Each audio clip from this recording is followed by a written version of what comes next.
Very important and very challenging times. And wanted to actually return again, Marco, to the issue of Brazil. Obviously, as a Brazilian living in Beijing, you have really unique insights into the development of China-Brazil relations. And I wanted to kind of get your insight into where Brazil's foreign policy is at. I mean, you kind of referred to this earlier in the show, but we've seen in recent years what I would say is a radicalization actually of Lula against US imperialism. And this follows a very personal experience in terms of his political persecution and unjust imprisonment in 2018. So could you talk us through Brazil's approach to the United States, to China, and its current role in Latin America with regards to foreign policy? Yes, that's a very complex question. And I think, to be honest, I think we are in the middle of some of these contradictions and conflicts. And I'll be honest with you, I don't think some of these questions you made, I don't think it's that clear for us Brazilians right now. Because, when Lula started his third term, I think there was as you said, a big expectation of, after being like a real target of the empire, being put in jail for 2 years. And it's already like broadly documented that this was a U.S. Department of Justice and FBI-led operation to put Lula in jail.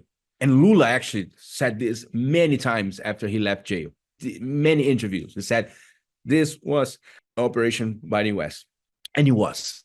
So there was a big expectation that after this experience, that, of course, Lula would become much more radicalized in terms of the relationship with the US. And I think it was in the first 2 years or year and a half or something like that of the government. But something is happening in the last months. Clearly, there is a shift of orientation.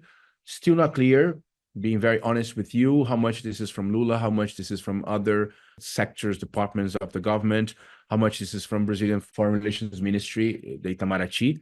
But clearly what happened to Venezuela, Brazil in the last months, I would say, for instance, even within BRICS, that Russia organized almost 200 meetings along the year in the different spaces of BRICS. Brazil clearly didn't put that much attention for some of these important forums. Okay, there is one excuse, which is Brazil is actually the chair of G20 this year. And it's true that there was a lot of effort, energy, human resources, everything to organize G20. But it's weird because Brazil was always, in the first years until 2014, till the initial of the crisis of the Dilma's government, as I said, Brazil was the key driver of BRICS. And suddenly Brazil is not attending many. For instance, there was a very important meeting 2 weeks before the summit, was a meeting of the finance ministers and the central banks. So a meeting to discuss alternatives to the dollar hegemony, new international payment systems, etc. Brazil didn't show up, actually.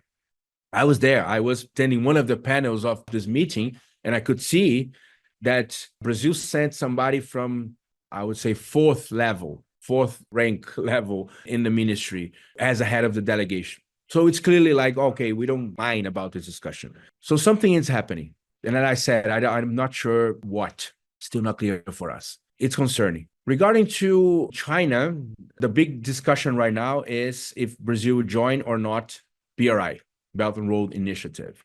Because there is, President Xi Jinping is coming for G20 in 12 days in Rio. By the way, I'll be there too in Rio. And after that, he's going to Brasilia to meet with Lula. It's a state visit, official state visit. So there is a big expectation about the announcement or not of Brazilian joining BRI. So for that, very briefly, first of all, I think the most important discussion, I don't think if it's Brazil is joining officially BRI or not. The most important discussion is that Brazil needs to upgrade its economic relationship with China. Because right now, China is the largest trading partner of Brazil by far since 2009, but the trade relations is still very unbalanced. Brazil basically exports commodities to China and import manufacturing. If you get soy, crude oil, iron ore, and beef, this is almost like 90% of Brazilian exports to China. Of course, Brazil has a big surplus with China, which is very rare, by the way. Few countries have big trade surplus with China. Last year was $50 billion. But at the end of the day, this surplus, it's still not so useful for the country as a whole, for the people as a whole, because we're talking about commodity sector, which is very concentrated in terms of income.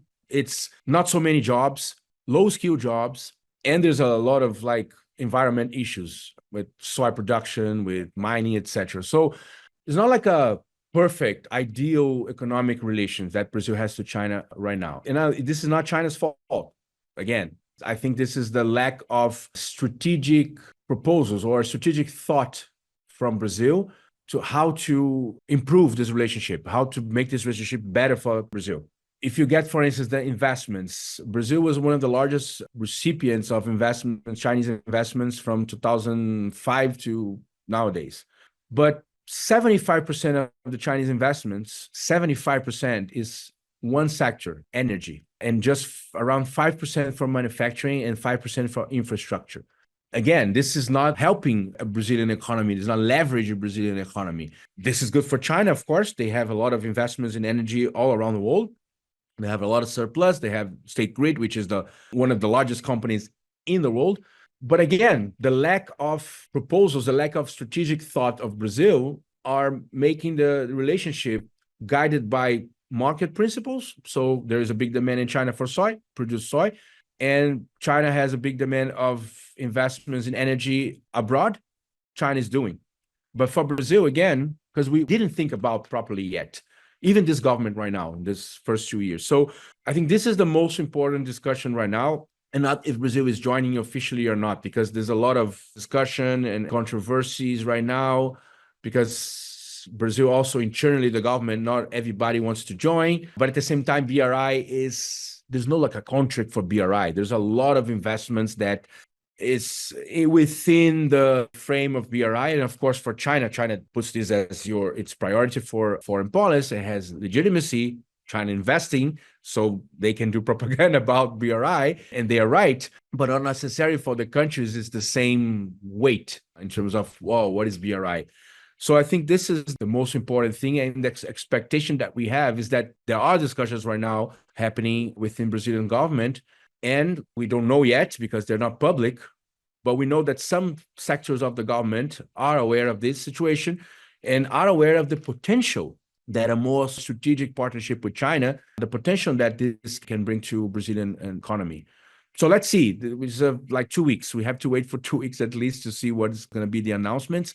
But at the end of the day, I think in this particular point, I think the Brazilian government has to do it with a lot of internal conflicts within the government, and also, of course, the pressure from the United States and Europe against this approach to China.